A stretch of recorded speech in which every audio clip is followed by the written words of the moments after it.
Salut à tous, vous regardez Orientation Invité et vous avez bien raison. Si vous voulez que vos études vous permettent d'entrer dans une nouvelle ère, l'ère du numérique par exemple, alors cette émission va vous intéresser car nous recevons une école nouvellement créée, la Digital College, qui a à peu près 3 ans d'existence. Et son ambition, c'est de créer, de former une nouvelle génération d'experts du digital capables de s'adapter aux métiers d'avenir. Alors au programme de cette école, l'organisation de business games, des learning expeditions aux États-Unis, des masterclass, des concours. L'école mise sur l'expérience de terrain pour vous aider à apprendre. Et pour en savoir plus sur cette école qui se veut une véritable pépinière à talent, nous avons la chance d'accueillir son directeur, Ridwan Abagri. Jingle.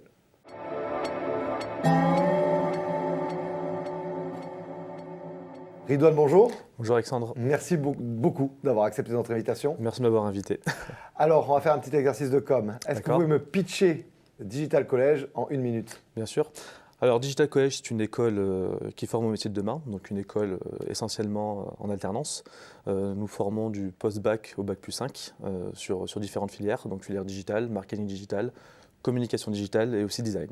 Donc la particularité de notre école, c'est qu'effectivement on a une pédagogie plutôt innovante. Nous n'avons pas de professeurs, ce sont des intervenants professionnels qui viennent faire pratiquer nos étudiants sur des cas concrets. Alors qu'on comprenne bien ce qu'il y a dans le cœur du moteur de l'école. Alors, le mot digital a été répété. On est dans le marketing, on n'est pas dans des gens qui vont faire du code, on est dans des gens qui vont exploiter le potentiel 2.0. C'est ça, on est plus sur le web marketing que sur l'informatique. C'est-à-dire on gère de la data, mais on va gérer la data qui va se trouver, on va dire, sur la toile. En termes d'application, ça permet d'apprendre quoi? Alors on apprend beaucoup de choses. Déjà, l'identité Digital College, le socle commun de tous les programmes, c'est de voir tous les leviers d'acquisition. Donc c'est-à-dire, on part d'un site web, de ce site web, comment on fait pour le promouvoir? C'est-à-dire qu'aujourd'hui, on sait très bien que la majorité des ventes se fait sur le net. Et le but, c'est de former nos étudiants, les sensibiliser à ça. C'est-à-dire qu'aujourd'hui, on va dire que pas l'intégralité, mais la majorité de l'économie se passe sur ces sites-là. On apprend quoi? On apprend à maximiser un SEO, c'est-à-dire la capacité d'un site à avoir de l'attractivité.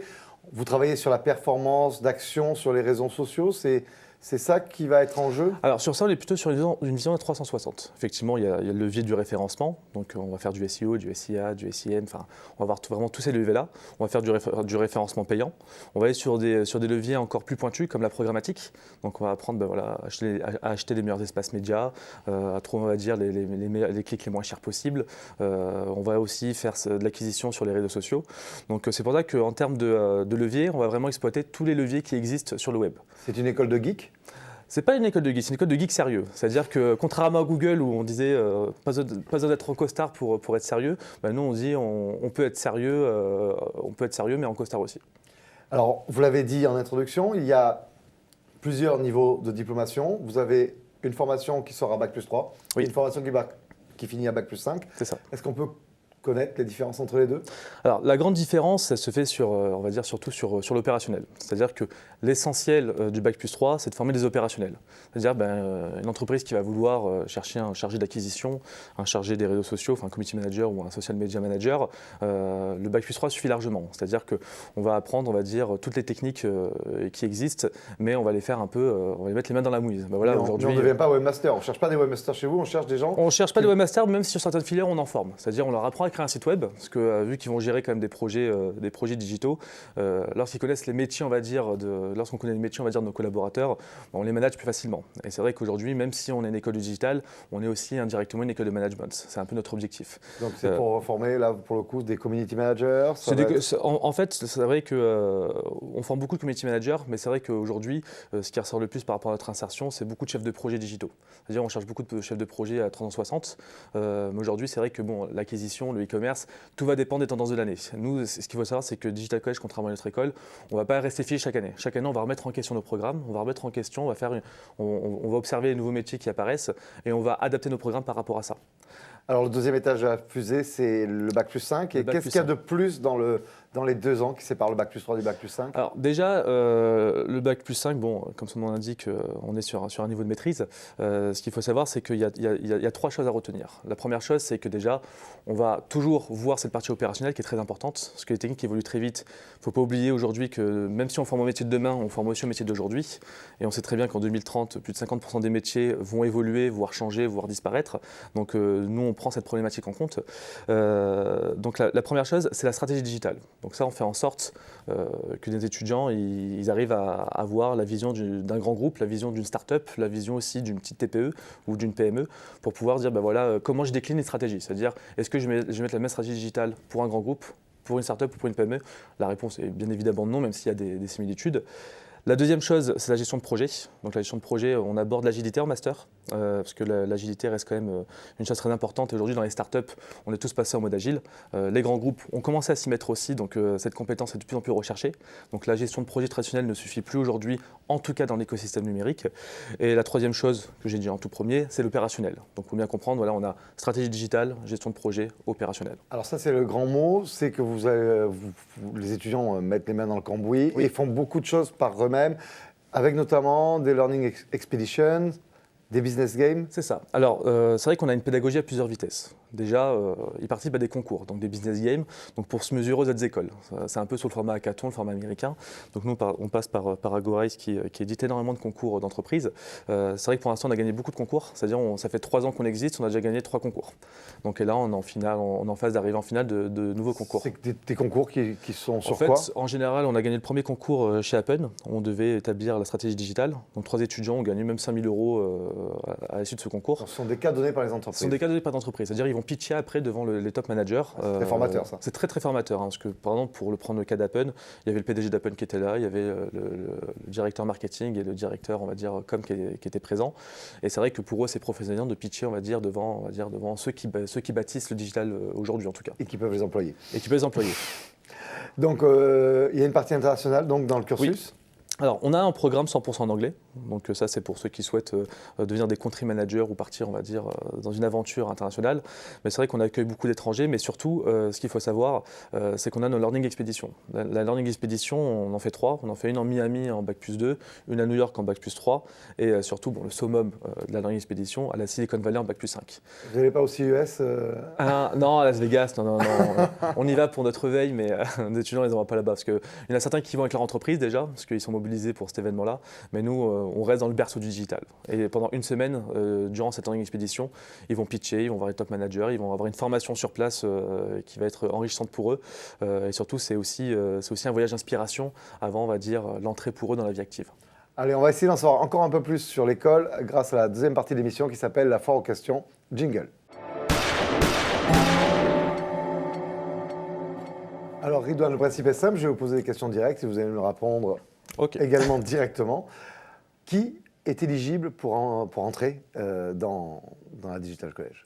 Tout le monde, pratiquement. Quand je dis tout le monde, ça veut dire quoi? Ça veut dire que le premier critère de notre sélection, c'est le projet professionnel. C'est-à-dire un étudiant qui est motivé, qui a envie et qui a un projet professionnel qui concerne le digital, on est apte à le recevoir, à échanger avec lui. C'est un monde parfait. À 18 ans, on n'a pas tous un projet professionnel. Qu'est-ce qu'il faut avoir dans ses prérequis, dans ses envies, dans ses appétences pour vous rejoindre avec… Je dirais la curiosité.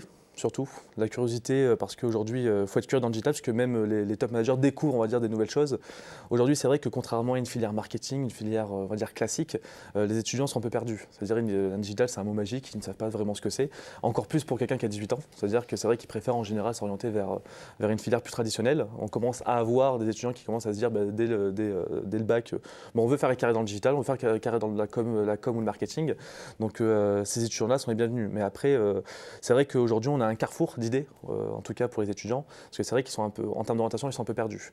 Donc nous, c'est pour ça que notre rôle aussi en tant qu'école, c'est de les accompagner à cette réflexion, à leur dire que c'est pas un monde qui est fermé, qui est ouvert à une élite, c'est un monde qui est ouvert à tout le monde, mais que s'ils ont la motivation et s'ils ont l'esprit de la culture du travail, je pense que c'est accessible à tout le monde, surtout le post-bac. Parce que le post-bac, c'est plus un projet, j'imagine, à tout l'univers numérique, ce sont des gens qui sont un peu… Après, en général, c'est vrai que les profils qu'on a, c'est les gens qui sont très curieux sur les réseaux sociaux. Voilà, les gens qui sont sur YouTube, Instagram, Facebook. C'est vrai que la première question des étudiants, ce qui les attire les plus chez nous, c'est que c'est vrai que nous, on a énormément d'intervenants qui bossent dans ces entreprises-là. On a des YouTubeurs qui viennent intervenir pour expliquer comment ils font des millions de vues, comment ils créent des buzz, etc. Ouais. Et ce sont des gens qui sont déjà des gros consommateurs. Ce sont déjà des consommateurs, on va dire. D'Internet et des réseaux sociaux. Voilà. Et c'est vrai qu'il y a ce switch qui doit se faire, on va dire, dans leur réflexion, de se dire, ben voilà, maintenant je suis passé de consommateur voilà, à prescripteur.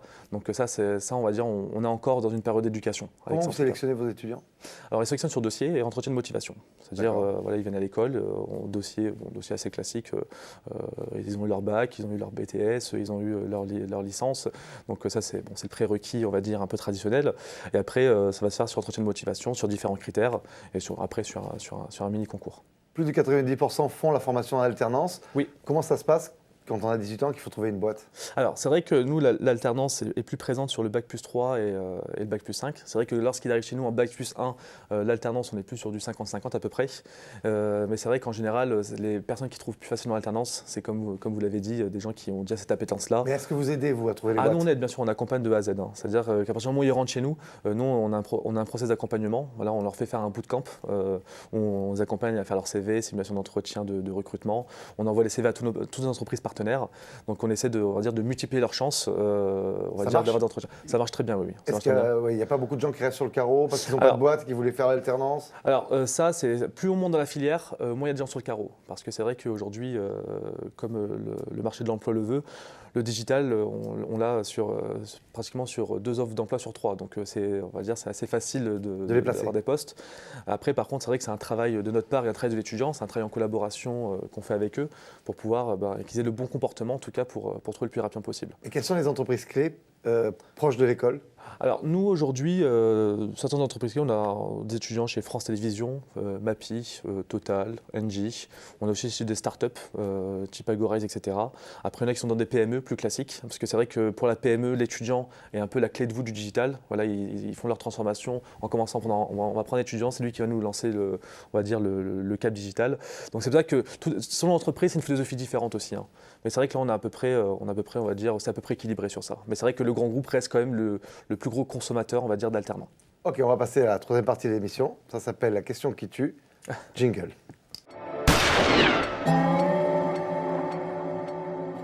Pour chaque émission, nous demandons aux internautes qui se connectent sur le site mcetv.fr de poser la question qu'ils désirent au directeur que nous recevons. Et nous, on choisit la plus vache, comme ça, ça m'évite de moi de la poser.